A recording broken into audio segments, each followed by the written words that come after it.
Shopee and TikTok sellers, ang laki ng benta. Pero may natitira pa ba nakita sa store mo? I want to give you one of the most brutal truth pagdating sa e-commerce. And that is, high margin is no longer optional. It has become mandatory. Ngayong 2026, kulang na kung 30 or 40% lang ang pinapatong mo sa mga items. Kasi think about it, platforms take 25%. Kailangan mo pang mag-invest sa ads, affiliate, campaigns, promos, at sobrang dami pang iba. Kaya ngayong 2026, kung gusto mong makapag-survive sa e-commerce, you need to have a margin of at least 100%.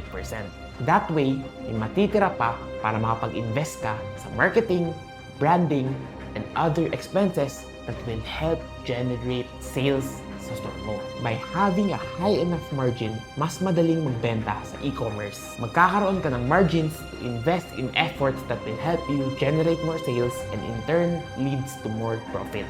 Kaya kung seller ka na maliit ang benta or maliit ang kita, maybe this is your sign to increase your product margin. By the way, I'm Rich Montan and I'm here to help you grow.